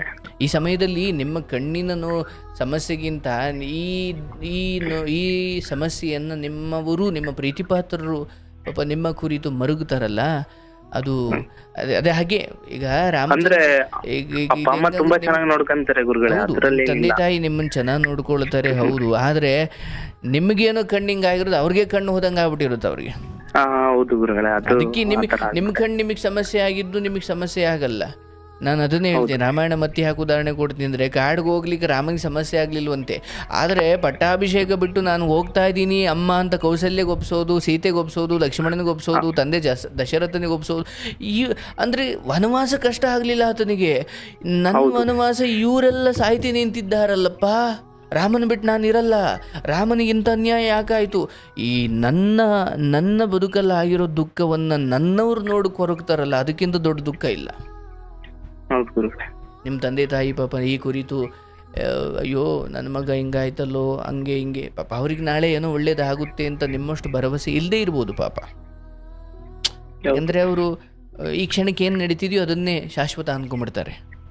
ಹೌದು ಹೌದು. ಬಟ್ ಹಾಗಾಗಲ್ಲ. ನೀವು ಅದೆಲ್ಲವನ್ನು ಇರಲಿ ಅಮ್ಮ, ಇರಲಿ ಅಪ್ಪ ಅಂದುಕೊಂಡು ಅವ್ರ ಕಣ್ಣೀರು ಹಾಕ್ತಾರೆ, ಏನೂ ಮಾಡಲಿಕ್ಕಾಗಲ್ಲ. ಬಟ್ ಅದನ್ನು ನೋಡಿ ನೀವು ಕುಗ್ಗೋ ಹಾಗಿಲ್ಲ. ಯಾಕಂದರೆ ನಿಮ್ಮ ಪ್ರತಿ ಆಲೋಚನೆಯು ನಿಮ್ಮ ಜೀವಕೋ ಅಥವಾ ನಿಮ್ಮ ಇಡೀ ದೇಹದ ರಚನೆಯೇ ನಿಮ್ಮ ಆಲೋಚನೆ ಮೇಲೆ ನಿಂತಿದೆ. ಒಂದು ಕೈಗೆ ಚಿಕ್ಕ ಗಾಯ ಆದಾಗ ಅಯ್ಯೋ ಗಾಯ ಆಯಿತು, ಇನ್ನು ನನ್ನ ಕತೆ ಮುಗೀತು ಅಂದ್ಕೊಂಡ್ರೆ ಅಲ್ಲಿಂದಲೇ ನಿಮ್ಮ ಸಾವು ಶುರುವಾಗುತ್ತೆ. ಚಿಕ್ಕ ಗಾಯ. ಹಾಗಾಗಿ ನಿಮ್ಮೊಂದಿಗೆ ಬದುಕು ಹೇಗಾದರೂ ವರ್ತಿಸಲಿ, ನೀವು ನೋಡುವ ದೃಷ್ಟಿಕೋನವನ್ನು ಆದಷ್ಟು ಧನಾತ್ಮಕವಾಗಿಟ್ಕೊಳ್ಳಿ. ಅದಕ್ಕಿಂತ ದೊಡ್ಡ ಔಷಧಿ ಇಲ್ಲ. ಅದನ್ನೇ ಈ ಮನುಷ್ಯರು ಕಂಡಿಡಿದಿದ್ದಲ್ಲ, ಅದು ನಮಗೆ ಜನ್ಮತಃ ಭಗವಂತ ಕೊಟ್ಟಿದ್ದಾನೆ. ಏನೇ ಗೊಂದಲವಾದರೂ, ಏನೇ ಇಂತಹ ಸಮಸ್ಯೆಗಳು ಒದಗಿ ಬಂದರೂ ಅದು ನಿಮ್ಮನ್ನು ಇನ್ನೆಲ್ಗೋ ಕರ್ಕೊಂಡು ಹೋಗ್ಲಿಕ್ಕೆ ಬಂದಿರತಕ್ಕಂಥದ್ದು. ಆದಷ್ಟು ಅದನ್ನು ಸರಿ ಮಾಡಿಕೊಳ್ಳೋ ಮನುಷ್ಯ ಪ್ರಯತ್ನ ಮಾಡಬೇಕು. ಚೆನ್ನಾಗ್ಬೋದು ಅನ್ನೋ ಒಂದು ನಂಬಿಕೆ ಇದೆ ಗುರುಗಳೇ ನನಗೆ. ಆ ನಂಬಿಕೆಯನ್ನು ಜೀವಂತವಾಗಿ ಇಟ್ಕೊಳ್ಳಿ. ದೇವರು ಒಳ್ಳೇದು ಮಾಡ್ತಾನೆ. ಅಪ್ಪ ಅಮ್ಮನಿಗೆ ಆಗಾಗ ಬೇಸರ ಆದಾಗ ಸಮಾಧಾನ ಮಾಡಿ. ಬಟ್ ನೀವು ಕುಗ್ಗಬೇಡಿ. ಇನ್ನೂ ನೀವು ಬಹಳ ಬೇಕಾದವರು, ಚೆನ್ನಾಗಿರ್ಬೇಕಾದವರು, ಚೆನ್ನಾಗಿರ್ತೀರ ಕೂಡ. ಥ್ಯಾಂಕ್ ಯು ಸೋ ಮಚ್ ಕಾರ್ಯಕ್ರಮಕ್ಕೆ ಕರೆ ಮಾಡಿದ್ದಕ್ಕೆ. ತುಂಬಾ ಧನ್ಯವಾದಗಳು ಗುರುಗಳೇ. ಭಾಳ ಖುಷಿ ಆಯಿತು. ಬಹುಶಃ ನಿಮ್ಮ ಕಥೆಯನ್ನು ಕೇಳಿದ ಎಷ್ಟೋ ಜನಕ್ಕೆ ಅಯ್ಯಪ್ಪ ನಾನು ಎಲ್ಲದರಲ್ಲೂ ಚೆನ್ನಾಗಿದ್ದೀನಿ, ನಾನು ಯಾಕಪ್ಪ ಕೊರಗ್ತಾ ಇದ್ದೀನಿ. ಯಾಕಂದರೆ ನೀವು ಇಷ್ಟಾದ ಮೇಲೂ ಭರವಸೆಯಿಂದ ಇರೋ ನಿಮ್ಮ ವ್ಯಕ್ತಿತ್ವ ನಿಜಕ್ಕೂ ಮಾದರಿ. ಈ ಕತೆ ಎಷ್ಟು ವರ್ಷಗಳಾದರೂ ಇಲ್ಲಿರುತ್ತೆ, ಎಷ್ಟು ವರ್ಷಗಳಾದರೂ ಪ್ರತಿದಿನ ನೀವು ಒಬ್ಬೊಬ್ರಿಗೆ ಸ್ಫೂರ್ತಿ ಆಗ್ತಾ ಇರ್ತೀರಿ.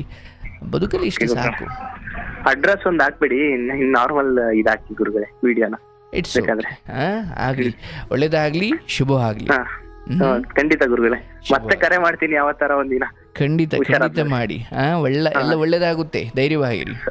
ಸರಿ ಗುರುಗಳೇ, ಓಕೆ.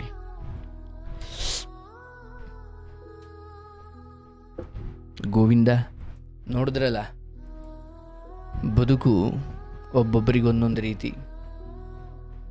ಅವರಿಗೆ ಕಣ್ಣು ಸಮಸ್ಯೆ ಆಗ್ತಾ ಇದೆ. ಯೋಚನೆ ಮಾಡಿ, ನಿಮಗೆ ದೇವರು ಹಣ ಕೊಟ್ಟ, ಅಥವಾ ಒಳ್ಳೆ ಗಂಡನ ಕೊಟ್ಟ, ಅಲ್ಲ ಒಳ್ಳೆ ಹೆಂಡತಿ ಕೊಟ್ಟ, ಬಂಗಾರ, ಆಸ್ತಿ, ಅಧಿಕಾರ, ಈ ಜಗತ್ತಲ್ಲಿ ಯಾವುದನ್ನು ಪಡೆದರೆ ಈ ಜನರು ನಿಮ್ಮನ್ನು ಹೆಚ್ಚು ಗೌರವದಿಂದ ನೋಡ್ತಾರೋ ಆ ಎಲ್ಲವನ್ನೂ ದೇವರು ನಿಮಗೆ ಕರುಣಿಸಿದ. ಆದರೆ ಕಣ್ಣುಗಳನ್ನು ಮಾತ್ರ ಕಿತ್ಕೊಂಡ್ಬಿಟ್ಟ, ಬದುಕು ಕತ್ತಲು ಮಾಡಿಬಿಟ್ಟ. ನೀವೇನು ಕೇಳ್ತೀರ ದೇವ್ರ ಹತ್ರ? ದೇವರೇ, ನನ್ನ ಹತ್ರ ಇರುವ ಎಲ್ಲ ಭಾಗ್ಯ ಸೌಭಾಗ್ಯಗಳನ್ನು, ಎಲ್ಲ ರೀತಿಯ ಸಿರಿ ಸಂಪತ್ತು ಭೋಗ ವೈಭೋಗಗಳನ್ನು ವಾಪಸ್ ತಗೊಂಡ್ಬಿಡಪ್ಪ, ನನಗೆ ಕಣ್ಣು ಕೊಟ್ಟು ಬಿಡಪ್ಪ ಅಂತ. ಕಣ್ಣೇ ಹೋದ ಮೇಲೆ ಇನ್ನು ಯಾವ ಭಾಗ್ಯ ಇಟ್ಕೊಂಡು ಏನು ಮಾಡೋದಲ್ಲ. ಅಂದರೆ ಎಲ್ಲಿಯವರೆಗೂ ಈ ಕಣ್ಣುಗಳು, ಈ ಕಿವಿ ಅಥವಾ ಈ ದೇಹ ಭಗವಂತ ಏನು ಕೊಟ್ಟಿದ್ದಾನಲ್ಲ ಅದೇ ದೊಡ್ಡ ಭಾಗ್ಯ. ಇನ್ಯಾವುದನ್ನೋ ಪಡ್ಕೊಳ್ಳಿಕ್ಕೆ ಹೋಗಿ ನಿಮ್ಮ ಆರೋಗ್ಯ ಕೆಡಿಸ್ಕೊಂಡು ನಿಮ್ಮ ಕಣ್ಣು, ನಿಮ್ಮ ಕೈಯು, ನಿಮ್ಮ ಕಾಲು, ನಿಮ್ಮ ಅಂಗಾಂಗಗಳನ್ನು ಅಥವಾ ತಿಂದು ಕುಡಿದು ಏನೇನೋ ಚಟಕ್ಕೆ ಬಿದ್ದು ಇವುಗಳು ಹೋದರೆ ಯಾವ ಸೌಭಾಗ್ಯ ತಾಂಡು ಏನು ಮಾಡ್ತೀರಿ? ಹಾಗಾಗಿ ಭಗವಂತ ಕೊಟ್ಟಿರುವ ಈ ಆರೋಗ್ಯಯುತವಾದ ದೇಹವೇ ನಮ್ಮ ದೇಗುಲ, ಅದುವೇ ದೇವಾಲಯ. ಅದನ್ನು ಶುಚಿಗೊಳಿಸಿಕೊಂಡು ಅದನ್ನು ಚೆನ್ನಾಗಿ ಕಾಪಾಡಿಕೊಳ್ಳೋದೇ ದೇವಾಲಯವನ್ನು ಶುಚಿಗೊಳಿಸಿಕೊಂಡ್ರೆ ಒಳಗಿರುವ ಪರಮಾತ್ಮ. ಹೃದಯವೆಂಬ ದೇಹವೆಂಬ ದೇವಾಲಯ, ಹೃದಯವೆಂಬ ಗರ್ಭಗುಡಿ, ಅಲ್ಲಿ ಆತ್ಮವೆಂಬ ಪರಮಾತ್ಮ ಈ ದೇಹಕ್ಕೆ ಕೂಡುದು ಅಥವಾ ಹೊಲಸು ಚಟಗಳಿಗೆ ಬಿದ್ದು ಈ ದೇಹವನ್ನೇ, ದೇವಾಲಯ ಅನ್ನೋ ದೇಹವನ್ನೇ ನೀವು ಹೊಲಸು ಮಾಡಿ ಅಥವಾ ಗಬ್ಬೆಬ್ಬರಿಸಿದ್ರೆ ಒಳಗಡೆ ದೇವರು ಖುಷಿಯಾಗಿರಲಾರ ಅಲ್ವಾ? ಹಾಗಾಗಿ ನೋಡಿ ಪಾಪ, ಅವ್ರಿಗೆ ದೃಷ್ಟಿ ಸಮಸ್ಯೆ ಆಗಿದೆ, ಈಗ ಖಂಡಿತ ಸರಿ ಹೋಗುತ್ತೆ. ಅವ್ರು ಭರವಸೆ ಇಟ್ಕೊಂಡಿದ್ದಾರೆ. ನೋಡಿ, ಭಗವಂತ ಒಬ್ಬೊಬ್ಬರಿಗೆ ಒಂದೊಂದು ರೀತಿಯ ಸುಖ ದುಃಖ ಪ್ರಾರಬ್ಧ ಅನುಸಾರ ನಮಗೆಲ್ಲ ಕೊಟ್ಟಿರ್ತಾನಲ್ಲ, ಅನುಭವಿಸಬೇಕು, ಏನೂ ಮಾಡಲಿಕ್ಕಾಗಲ್ಲ. ಬಟ್ ನನಗೆ ಬಹಳ ಖುಷಿಯಾಗಿದ್ದು, ಕಣ್ಣು ಸ್ವಲ್ಪ ಕಾಣ್ದಂಗೆ ಆದಾಗಲೂ ಅವರು ಬದುಕಿನ ಕುರಿತು ವೈರಾಗ್ಯ ತಂದುಕೊಂಡಿಲ್ಲ. ಏನೋ ಒಳ್ಳೇದಾಗುತ್ತೆ ಅನ್ನೋ ಭರವಸೆಯಲ್ಲೇ ಬದುಕ್ತಿದ್ದಾರೆ. ದೇವರು ಒಳ್ಳೇದು ಮಾಡಬೇಕು ಅವ್ರಿಗೆ. ಶುಭವಾಗಲಿ.